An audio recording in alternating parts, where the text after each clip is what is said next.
Welcome back to the second session of Introduction to Fiction, Elements of Fiction Theme. Now we turn to theme, perhaps the most abstract but crucial element. Themes are underlying ideas, messages, or insights about life that emerge from stories' complete pattern of characters, conflicts, and resolutions.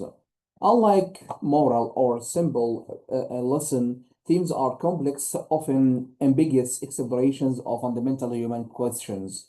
Themes are rarely stated directly. You won't usually find sentences saying the theme of this story is. Instead, readers must infer themes by examining how all the story's elements work together to suggest deeper meanings. A single work typically contains multiple interwoven themes revealing different dimensions of human conditions. To Kill a Mockingbird, for example, explores racial injustice, but also moral courage, childhood innocence, social inequality, the nature of prejudice, and the relationship between law and justice. These themes interconnect and reinforce each other. Theme is what a story means beyond its plot. It's the answer to why does this story matter? What is it really about? Understanding theme means moving beyond surface events to underlying significance.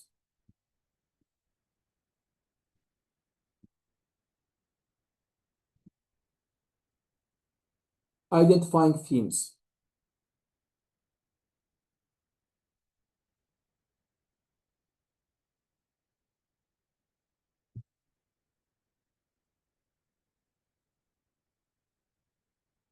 How does how do you identify theme? This is where real interpretive work begins.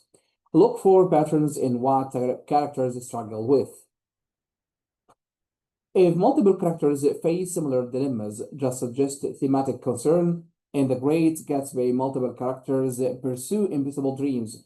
Gatsby seeking Daisy, Myrtle seeking escape from her class position. This pattern suggests themes about desire, illusion, and the American dream.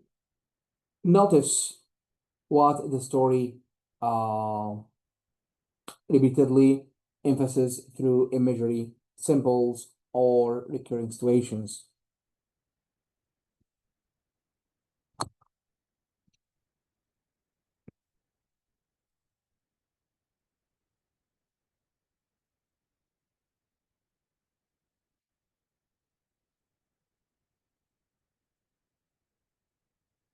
If water imagery appears throughout, it likely carries thematic significance. If characters repeatedly face choices between loyalty and honesty, themes likely involve moral complexity. Examine what insights emerge from the resolution of lack thereof, how conflicts resolve or doesn't resolve, suggest the author's perspective on the issues raised. Happy endings suggest different themes than tragic ones or ambiguous ones. Ask yourself, what question does the story explore? What does it suggest about human nature, society, morality, or existence? Questions drive thematic interpretation. Themes often emerge from the story's conflict, not just what happens, but what those events mean. The surface conflict might be, the protagonist achieve their goal. The thematic conflict might be is ambiguous and ambition disruptive or admirable.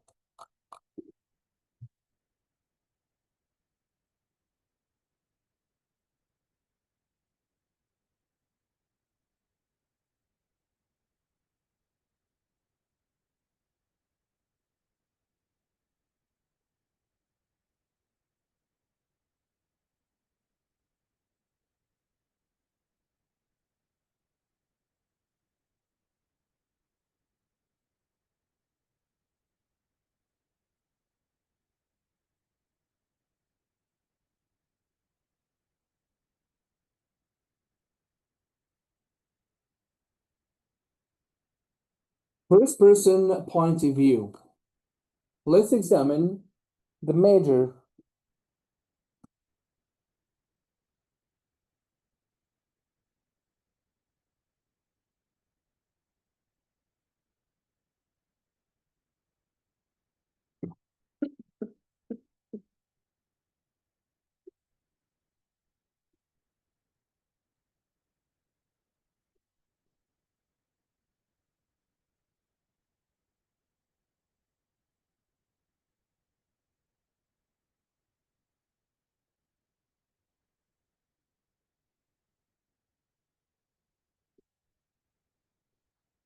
Let's examine the major narrative perspectives, beginning with first person. In first person narration, the narrator is a character in the story, using I and we readers experience events through this character's consciousness, with access to their thoughts but limited knowledge of other characters' internal lives. First person creates intimacy and immediacy. When Scout Finch narrates To Kill Mockingbird, we're inside her mind, seeking events through her eyes, understanding her confusion and gradual comprehension. This creates emotional connection. We care about Scout because we know her from the inside. Advantages. First person provides intimate, authentic voice and strong emotional connection. The narrator's personality shapes how the story is told. Their word choices, what they notice, how they interpret events. This creates distinctive narrative voice. Limitations, restricted knowledge to one perspective. The narrator cannot report what they didn't witness or what other characters think. This creates certain kinds of suspense. We only learn what the narrator learns, but limits the scope of information. There is also potential narrator bias. We only get their version of events, which may be skewed by their personality, prejudice, or limited understanding. Now let's go for third person limited. Third person limited offers different possibility than a first person and outsider. Outside narrator uses he, she, or they, but focuses on one character's perspective at a time, accessing that character's thoughts and feelings. This is probably the most common contemporary narrative mode. Third person limited combines some intimacy of first person with flexibility to shift between characters' viewpoints in different scenes. You might follow one characters in chapter one, another in chapter two, returning to the first in chapter three. This allows multiple perspectives while maintaining intimacy. In Harry Potter, we primarily follow Harry's perspective in third person limited. We accept his thoughts and feelings, but see him from slight distance. Harry felt afraid rather than I felt afraid. This allows occasional shifts to other perspective when needed while keeping Harry central. Advantages, flexibility to shift focal characters while maintaining some objectivity. The narrative voice isn't tied to a character's personality the way first person is, allowing more neutral description, yet we still access internal thoughts and emotions. Limitation is still restricted to choose focal characters at any given moment. You can't simultaneously show multiple characters' thoughts. If the focal character doesn't witness an event, readers doesn't see it directly. Then, third person omniscient point of view. Third person omniscient provides a broadcast or the broadest narrative perspective. An all-knowing narrator can access any character's thoughts, reveal information characters don't know, and comment on what or comment on action. The omniscient narrator is like a god, astaghfirullah, seeing everything, knowing everything, able to move freely between locations, time, and consciousness. Classical 19th century novels often use omniscient narration. The narrator might tell you what multiple characters think about the same event, provide historical background characters don't know, or offer commentary on character motivations and social conditions. Advantages: complete information and ability to show multiple perspectives simultaneously. The narrator can reveal ironies invisible to characters, provide context they lack, and move freely through space and time. This enables complex social panoramas and philosophical commentary. Limitations: can feel less intimate and may reduce suspense when the narrator knows everything. There is no character secret is safe. This changes the reading experience. Less discovery, more observation, emotional distance can increase because we're not restricted to one consciousness. We observe rather than inhabit. Modern fiction tends towards limited perspectives, first person or third person limited, because contemporary readers value intimacy and prefer discovering information alongside characters rather than having omniscient narrators tell them everything. Then let's go to point of view reliability.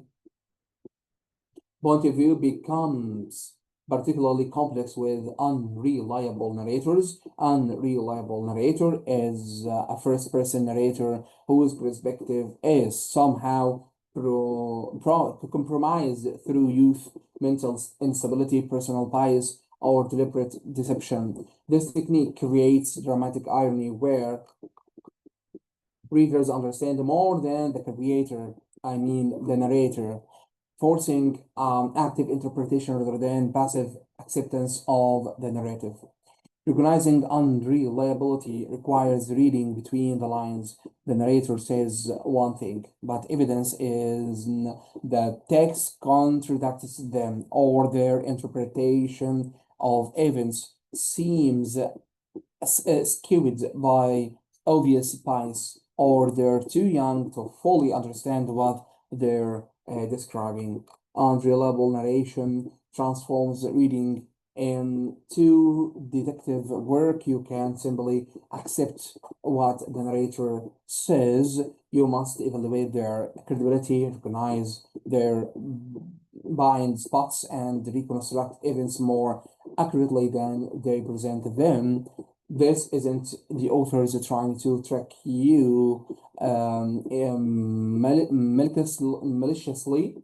It's an invitation to active interpretation. Unreliable narrators make you think about the difference between what happens and how it's perceived, between objective events and subjective interpretation. This reflects a sophisticated understanding of how human perception works. We all narrate our lives unreliably to some degree.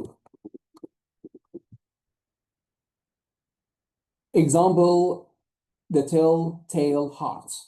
Edgar Allan Poe's the Telltale Hearts demonstrates unreliable narration brilliantly. The narrator insists on his sanity while describing his methodological murder of an old man because of the victim's vulture eye from the opening line. True, nervous, very, very dreadfully nervous. I had been and I'm but why will you say that I am mad? Recognize reliability. The narrator's insistence on sanity while describing rational behavior signals his disturbed state.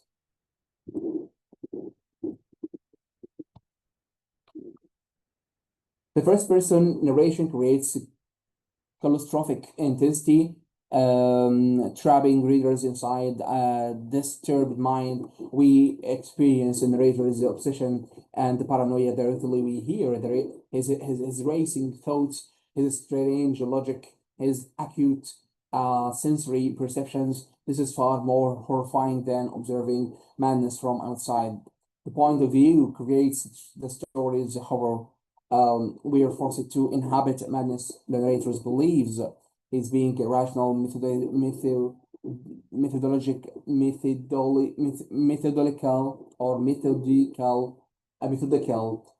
clever. He explains his careful planning, his patience taking, his precision in concealing the body, but his rationality is obviously insane. He murders someone because he dislikes their eye. Narrative climaxes, and the narrator hears or believes he hears the dead man's heart beating beneath the floorboards.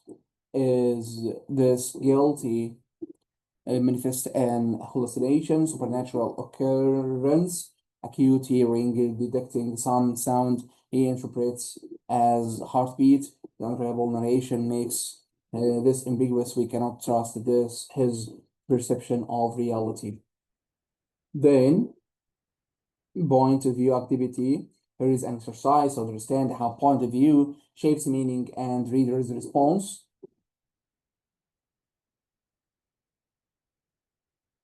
Take a simple scene, perhaps an argument between two friends, and write it from different point of view. First, use first person from one friend's perspective. You'll likely present that friend more sympathetically, emphasizing their hard feelings or valid grievance, while presenting the other friend's behavior as unreasonable. Then rewrite it in first person from the other friend's perspectives. Notice how sympathy shifts.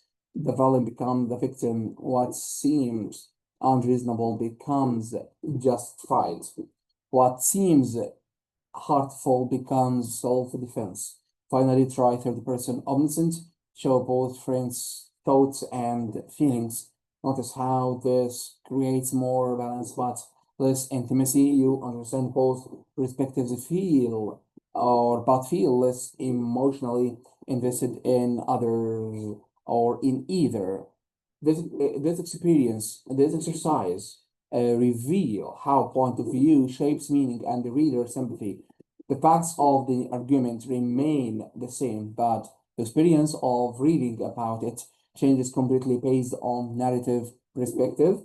There is no objective, neutral way to tell a story. Every point of view choice creates certain effects and force loses others. Culture and historical context in fiction. Fiction never exists in a vacuum. Every work emerges from specific culture and historical circumstances that shape its creation, themes, and original reception. Authors write within and against their times, reflecting contemporary concerns, while sometimes it challenges prevailing assumptions. Understanding the context in while a work was written deepen interpretation by revealing what issues the author was engaging with, or what assumptions they shared with their original audience, and how the work participated in larger cultural conversations. Why context matters. Let me emphasize why historical and cultural context is essential for sophisticated reading. Reading fiction with historical awareness prevents misinterpretation and anachronism. Judging past works solely by current standards without understanding their original context, this doesn't mean accepting problematic elements, but it means understanding what was being said, to whom, and why. A 19th century novel might depict women in ways we now find limited or if offensive, but was the authors reinforcing those limitations or subtly critiquing them in ways originally readers would have recognized. Without context, we might miss subtle resistance to dominant ideologies. At the same time, examining how historical works reflect the ideologies of their era helps us think critically about our own cultural assumptions and biases. When we recognize past prejudices in literature, we might become more aware of our own blind spots. What assumptions are we making that future readers will find problematic? Context doesn't determine meaning of excuse problematic elements. Racist text doesn't become acceptable because that's how people thought then, but context helps us understand what the author was doing, what conversations they were participating in, and how the text functioned in its historical moments. This enriches interpretation without limiting it to historical meaning alone. Works transcend their originals to speak to readers across time because they engage with enduring human questions, but recognizing their historical specificity adds layers of meaning and prevents superficial readings.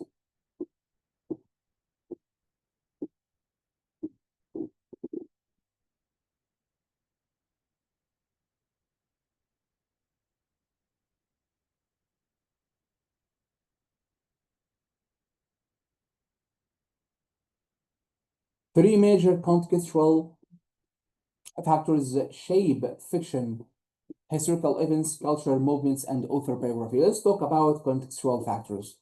Historical events: wars, revolutions, economic conditions, technological changes directly influence what authors write about and how post-World War First literature grapples with disillusionment. The war shattered faith in progress and rationality.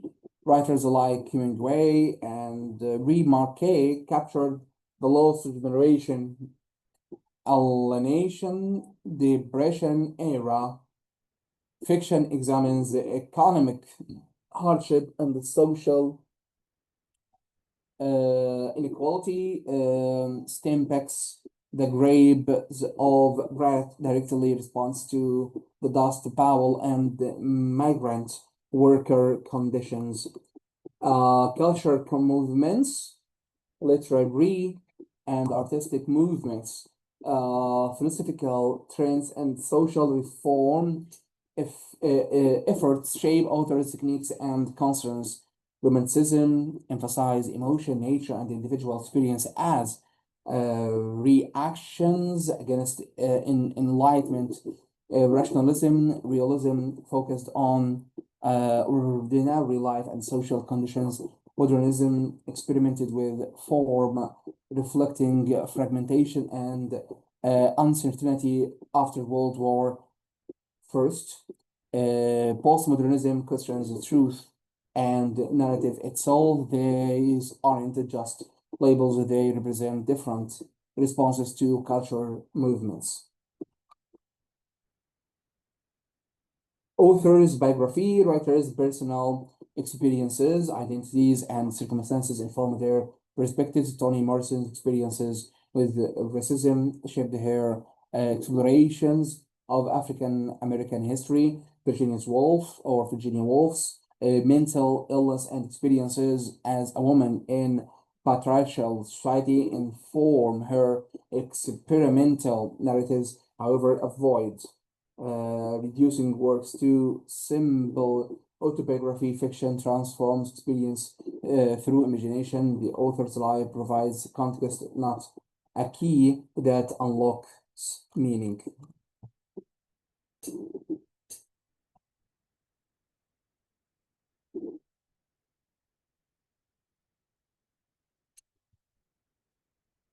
Research tips for finding context. How do we research culture and historical context? Here are practical strategies. First one, let's use biographical sources.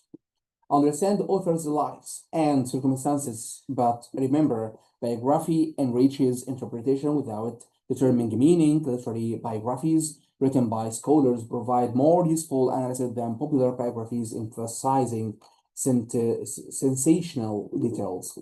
Consult historical surveys.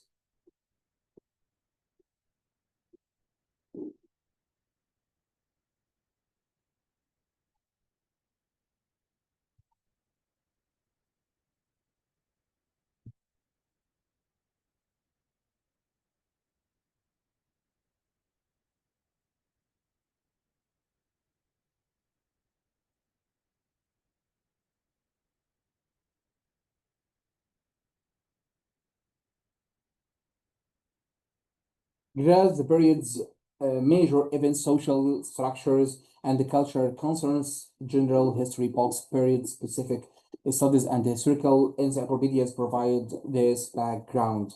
Read literary encyclopedias and scholarly introductions. These provide cultural context specifically relevant to literature. Scholarly editions of text often include excellent introductions examining historical and cultural backgrounds. Examine contemporary views. Read what contemporary viewers said about the work to understand original reception. How did the work strike it first readers? What did they praise or criticize? This reveals what was conventional versus innovative for the moment. Create timelines.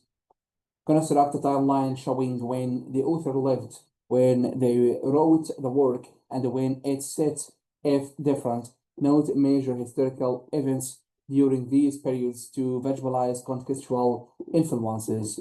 Practice comparative reading. Read works from the same period or about similar themes from different periods, comparing how different eras approach similar questions reveals how context shapes perspective.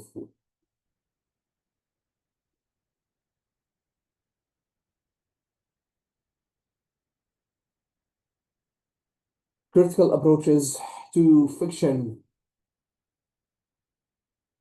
but we have to remember that understanding context enriches interpretation without limiting it.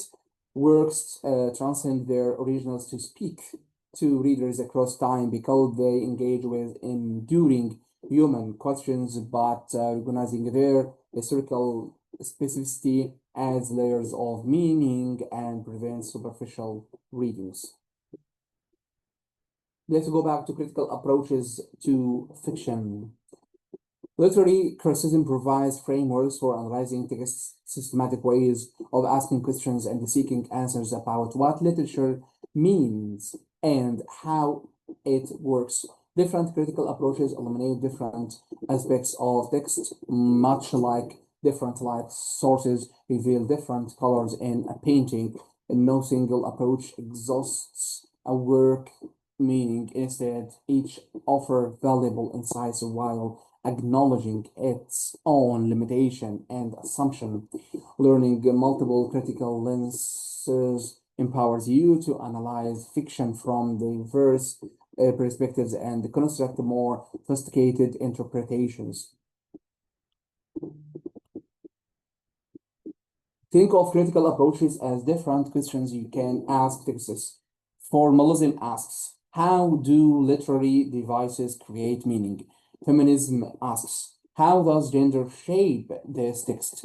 Marxism asks, how does class and economic power operate here? Post-colonialism asks, how does this text reflect or resist colonialism? Psychoanalysis asks, what unconscious desires and features drive this narrative? Each question yields different insight. The richest interpretation often synthesizes multiple approaches, using each to illuminate different dimensions of the work.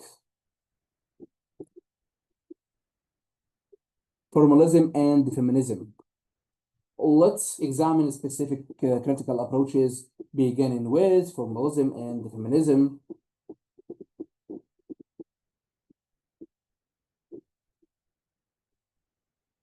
Formalism focuses on the text itself, structure, style, imagery, and literary devices, treating the work as autonomous from external context. Formalist critics perform close reading, analyzing how word choice, metaphor, symbol, rhythm, and structure creates meaning and aesthetic effect. Formalism asks, how do the formal elements create meaning? How does imagery pattern reinforce theme? How does sentence structure reflect content? What makes this text literary rather than merely communicative? Formalism was dominant in mind. 20th century criticism emphasizing that text should be understood through careful attention to their language and the structure rather than author biography or reader response, while other approaches have supplemented formalism. Close attention to textual details remains fundamental to all literary analysis. Now let's go to feminism. Examines the representations of gender power dynamics between genders and how literature reinforces or challenges patriarchal structures. Feminist criticism analysis how gender shapes character development, narrative, authority, plot, possibility, and reader response. Feminism asks, how does gender shape this text? What roles are available to women versus men? How does the text represent female experience? Does it reinforce or challenge gender stereotypes? So who has narrative authority? How does the text construct femininity and masculinity? Feminist criticism has evolved through multiple waves, addressing not just obvious sexism, but subtle ways. Literature naturalizes gender inequalities. It also intersects with race, class, and sexuality to examine how multiple identity factors interact. Now let's go to post-colonialism and psychoanalysis. Two more influential critical approaches, post-colonialism and psychoanalysis. Post-colonialism analyzes representations of colonized people, imperial power, cultural identity, and resistance to domination. Post-colonial criticism examines how literature reflects, resists, or perpetuates colonial ideologies.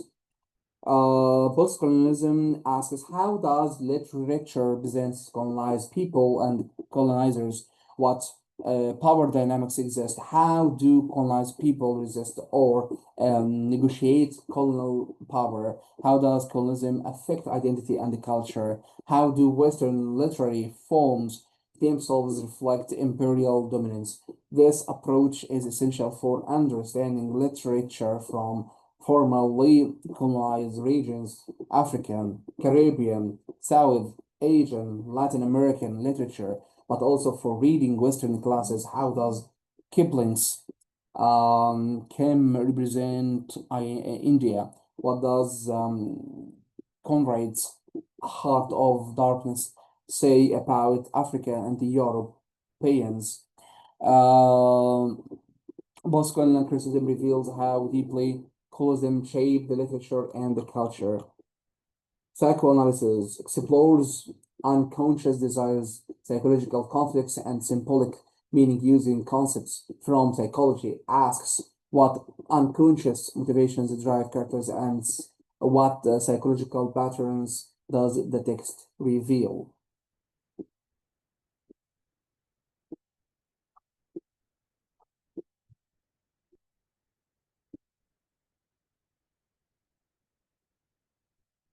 How do symbols express repressed desires or fears. What does the text suggest about human psychology?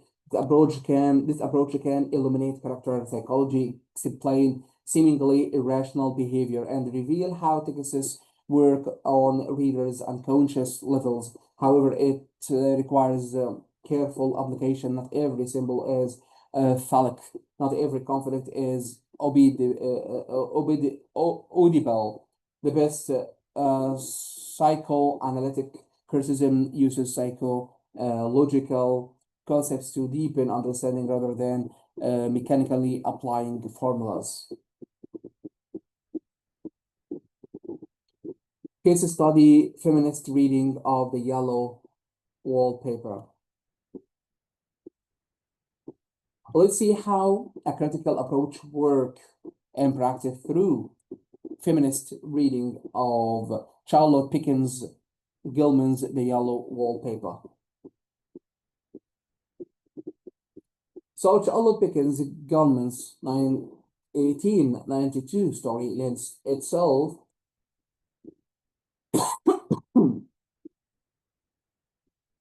powerfully to feminist interpretation. A woman suffering postpartum depression is prescribed a rescue by her physician husband, forbidden from working or engaging intellectually. Confined to be a bedroom with yellow wallpaper, she gradually descends into madness, eventually believing she must free a woman trapped behind the wallpaper's pattern. Feminist criticism reveals how the story critiques 19th century medical treatment of women and the broader expression and oppression of women's creativity and autonomy. The rescue was real. Doctors prescribed it for women with nervous conditions, forbidding intellectual stimulation they believed caused women's problems. Gilman herself underwent this treatment and found it nearly destroyed her. Feminist criticism reveals how the story critiques 19th century medical treatment of women and the broader oppression of women's creativity and anatomy. This reading doesn't exhaust the story's meanings. Forbidd's analysis of Gilman's prose style, psychoanalytical examination of the narrator's psychology, or historical contextualization of the rescue would reveal different insights. The richest interpretation often synthesizes multiple approaches. Different critical lenses aren't competing for the right interpretation, but offering complementary perspectives, learning to apply multiple approaches, developing intellectual flexibility, and reveals how complex and multifaceted literature truly is. Reading and analyzing fiction strategies for students. Effective fiction analysis begins with active, engaged reading, a far more demanding activity than passive page turning. Active readers constantly interact with texts, asking questions, making predictions, and noticing patterns and connecting elements. This strategic approaches transforms reading from mere information consumption into genuine intellectual engagement that prepares you for sophisticated analysis and interpretations. The skills you develop through active reading fiction transfer directly to critically reading in any discipline. Annotate while reading. Mark significant passages, unfamiliar words, striking imagery, or confusing moments. Write questions and directions in margins or a notebook. Your annotations create a map of your reading experience and provide material for later analysis. Note repeated words, symbols, or ideas that might develop into patterns. Ask questions constantly. Don't passively accept what happens. Integrate the text. Why does this character make this choice? What does this description suggest beyond literary meaning? How does this scene connect to earlier events? Why does the author include this detail? Questions that drive deeper engagement and often leads to insights. Make predictions based on what you've read, predict what might happen next or how conflicts might resolve. When your predictions prove wrong, ask why this reveals your assumptions and the author's choices. Accurate predictions suggest you're tracking the story logic. Surprising developments highlight the author's crafts. Track character development. Note how characters change or fail to change. What do their choices reveal about motivations and values? How do relationships evolve? Character analysis is essential to most fiction interpretation, so careful attention to character dynamics pays dividends. Identify key passages. Some moments carry special weight, turning points, revelatory dialogue, dense symbolic descriptions mark these passages for close reading. Often these are places where multiple meaning coverage or where the author's style becomes particularly distinctive.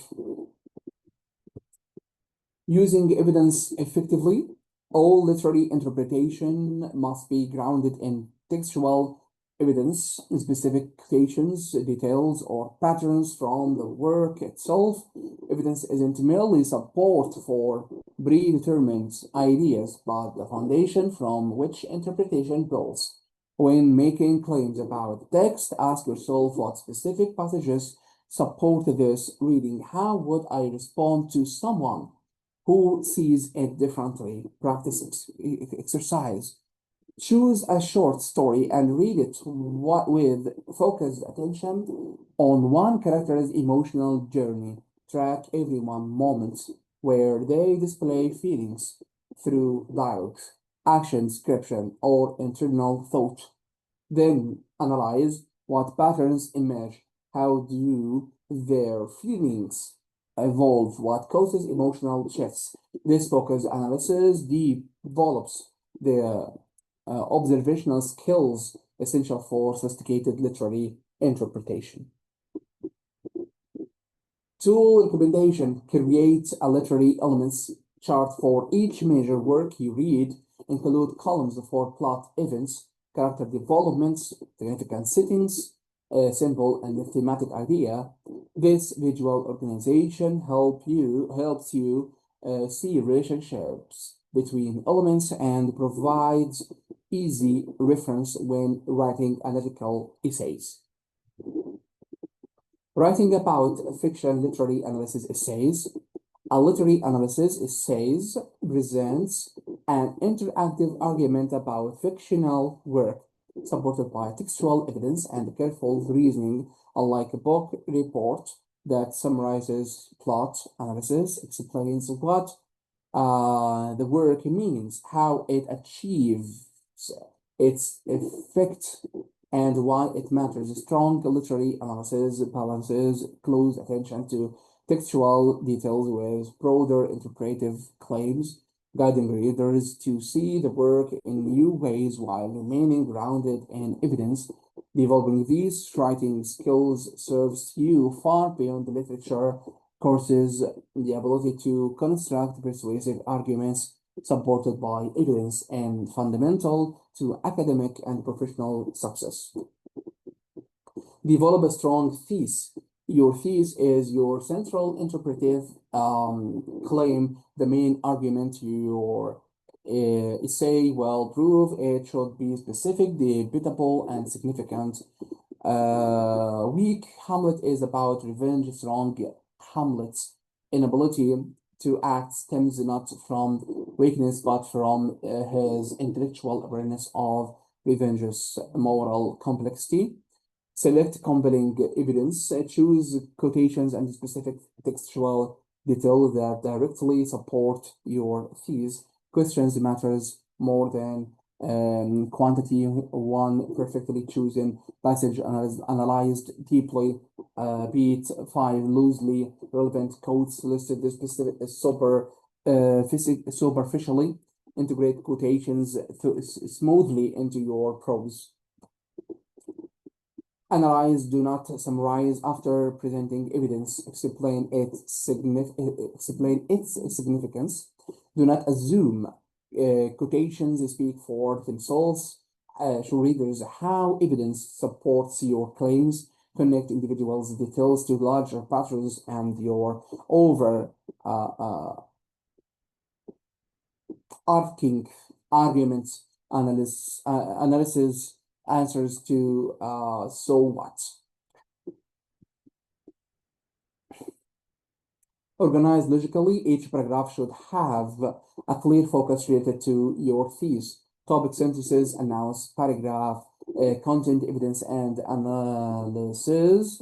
Follow transitions, connect ideas. Your essay should build progressively toward deeper insight, not merely list observations. Craft meaningful conclusions. Do not simply restate your thesis. Explore implications. Why does your interpretation matter? How does it change our understanding of the work? Connect to broader themes or contexts. Leave readers with something to think about. Example is say outline topic symbolism of the green light in the Greek Gatsby thesis. The green light symbolizes not just Gatsby's desire for Daisy, but the broader American dreams, promise, and ultimate emptiness. Into with these initial appearance of green light and Gatsby wearing green as color of money, envy, and renewal. Light as something distant, unreachable despite a proximity. Final scene revealing light's true insignificance. Conclusion, simple critics, American materialism. We will stop here and we'll continue, inshallah, starting from text for clear writing. Next session, the last and the final one. Thank you so much for watching me teaching you something about introduction to fiction. Until next time, ta for now.